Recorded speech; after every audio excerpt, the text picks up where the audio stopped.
In today's video, we'll be talking about Sony possibly working on a big PlayStation Network update in time for the release of the PlayStation 5. PSN, in my opinion, is one area where Sony is lacking a little bit, so a big update for the PS5 would be absolutely fantastic. Hell, a big update prior to the release of the PS5 would be great. On top of that, we've got more updates on how Spider-Man is selling over in Japan. The game is actually selling so well to the point that it's nearly out of stock everywhere. It's a very hard game to find over in Japan, and that's kind of surprising as this is a game more catered to the West. However, you can definitely make the argument that Spider-Man is just a global IP and it attracts everyone. We'll talk a little bit about that. On top of that, we've got the file size confirmed for the Assassin's Creed Odyssey preload. Now, take this with a grain of salt for now, as we do know there's sizable season pass content, and I'm sure Ubisoft will be working on a plethora of updates for the game, but right now we do have the initial file size for the preload. On top of that, we've got a pretty big update on Catherine Full Body Edition, which was confirmed to come to Japan early next year. I'm sure it'll come stateside soon thereafter, but we've got some gameplay details, some pre-order bonuses, as well as the limited edition. And I want to round out the video by taking a look at some fantastic deals available right now. As you guys might know, DualShock 4 controllers are rather expensive, but right now a Facebook deal of all things has it priced very low, and you should definitely take advantage of that if you want a new controller. And I've got a great deal for you guys on one of the best RPGs available on the PlayStation 4. More on those deals at the end of this video. First, let's talk about a possible PlayStation Network upgrade in time for the PlayStation 5. This is coming from Jez Corden, who is a Windows Central writer,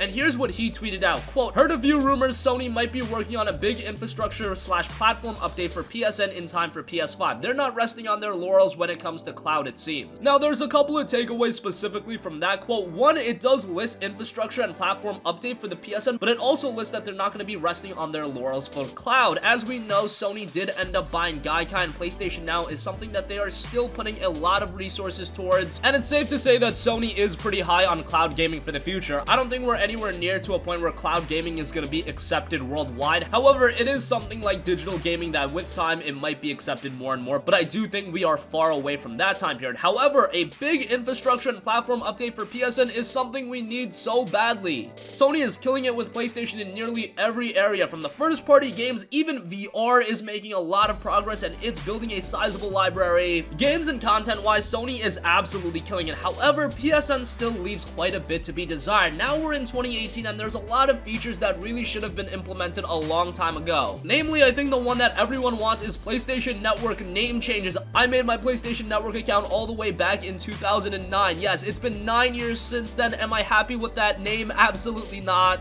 And it would be great if I could actually change my PlayStation Network name. Even if they did charge me $10, we know that Microsoft is making an absolute killing off gamertag changes. Sony could add another revenue stream to their already sizable PlayStation revenue by just offering us PlayStation Network name changes. Now, they have always said it's an issue with the core of the PlayStation Network. They've tried to obviously implement it, but they just can't get it off the ground, which is incredible to me that a company like Sony can't do something so simple like that. But if it is something so under the hood, going back to when the PlayStation Network first launched in its original state, I guess I could understand. But if they're working on a sizable infrastructure and platform update, if PSN name changes did not come with that, I'm sorry, we would be so disappointed. And why even wait for the PlayStation 5? How about we get this off the ground a little bit earlier? I think the PS5 is still 2+ years away. Let's get this out in time for the end of the PlayStation 4. The PlayStation 4 is still gonna be many gamers' console of choice. I don't think many gamers even want to go for a PS5 right now. They don't even want to go for it in the next 2-3 years. We need a sizable PSN update sooner rather than later, and along with that, God help us all, please bring with it name changes. Again, that is coming from Windows Central writer Jez Corden, so hopefully he is on point about that.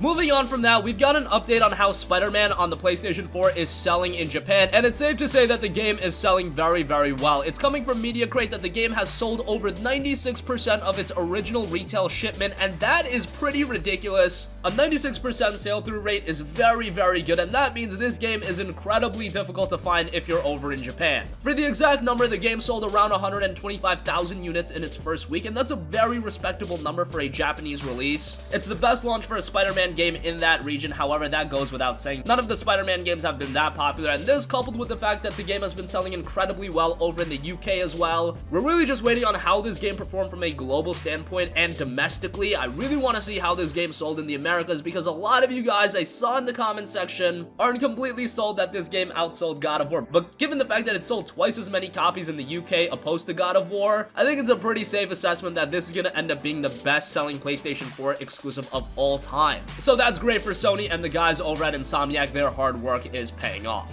Moving on from that, we've been talking quite a bit about Assassin's Creed Odyssey recently. The game officially went gold, so now it's a finished product and it's being printed onto disc. However, the studio is still working on various updates, season pass content, things like that. However, we do know that the game will be a hefty 45 gigabytes. That is coming from the Xbox One. That is the download size for the preload. However, expect that 45 gigabytes to grow a little bit through updates, and if you're picking up the season pass, there's going to be quite a bit of season pass content. Namely, we're getting 2 pieces of major story content, and the 3rd piece of content is going to be Assassin's Creed 3 Remastered, so that is going to be a pretty significant download as well. But we are quickly coming up on the release of AC Odyssey. It is coming out October 5th, so if you're interested in AC, here we go. We're going to get another game, but it does look like we won't be getting another Assassin's Creed title in 2019, and that is something I can definitely get behind. I was hoping we weren't going to see AC again this year, but lo and behold, it is the most successful franchise Ubisoft has, so I understand why Ubisoft is putting out Assassin's Creed games so rapidly, but let the series take a break a little bit. 2019, you can just focus on releasing AC Odyssey content, and for those that want to stay invested into Assassin's Creed, they could just pick up all of the season pass content. Sacrificed her lover, Legia, to something called the Writhing Dread.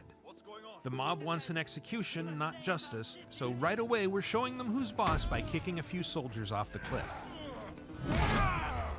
Greece's innocence doesn't mean the monster isn't real, of course.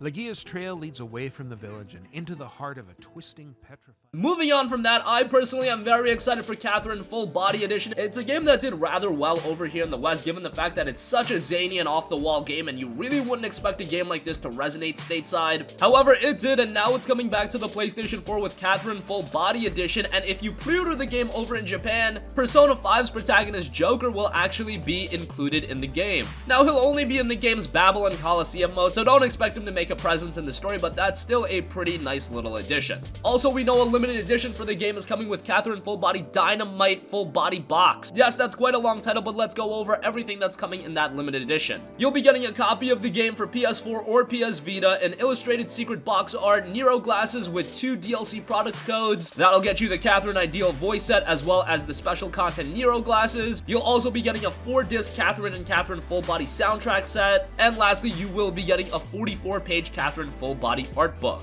The game will be released February 14, 2019 in Japan. I imagine that the game would come west soon thereafter. I've been vouching for a summer release where there aren't going to be a ton of games being released. I think that would be a perfect time for Catherine Full Body Edition to really make an impact over here in the West. And lastly, I do want to take a look at some great deals available right now. First of all, over on Facebook, you can pick up the Sony PlayStation 4 DualShock 4 wireless controller. These typically go for $59.99, but it is 50% off as a part of their daily deal for only $30. That is an awesome deal. I believe that's much lower than the DualShock 4 ever goes for, even on sale. On sale, you'll typically see it for $40 or $45, which even that is a little bit expensive, and $60 for a controller. My god, that is really, really expensive. Back in the PS2 days, you were getting controllers for $20 or $30, and now we're paying $60. That is quite expensive. But hey, the tech has improved, so I guess it goes without saying. But now for $30, I would say this controller is absolutely worth it. Link for that in the description box below. And lastly, I do want to give a shout to Pillars of Eternity Complete Edition, which is available at Best Buy for just $19.99 right now. We are coming up on the release of Pillars of Eternity 2. That has already been released on PC. However, it will be coming to consoles sometime soon. I thought Pillars of Eternity was an awesome game, and this is a game that makes a really smooth transition over to the PS4. This one does have a little bit more of a learning curve, and it'll take a little bit more time to get super invested into it. Not a ton of voice acting in this game, which is kind of disappointing. However, with Pillars of Eternity 2, that game is fully voice acted, so you do have that to look forward to. By the way, this is the complete edition, which includes the base game as well as the White March Part 1 and 2 expansion, so definitely worth it, and $20 is a great price. And that is going to be concluding this video. Again, rumors are suggesting that Sony might be working on a big infrastructure and platform update for PSN. Spider-Man is selling incredibly well over in Japan, and it looks like it's pretty hard to find that game physically over there. Assassin's Creed Odyssey looks to be a 45GB preload. Persona 5's Joker is a pre-order bonus for Catherine Full Body Edition, and that limited edition is looking pretty spiffy. We've got a great deal on the DualShock 4 wireless controller. Again, $30 for that is really, really good. And Pillars of Eternity Complete Edition, $19.99 at Best Buy. That's a solid deal as well. And if you do have GCU intact, you'll be getting that for $15.99, and that's a damn good deal. That's gonna wrap up this one. Sound off with all of your thoughts in the comments section down below. Thank you for watching, and goodbye.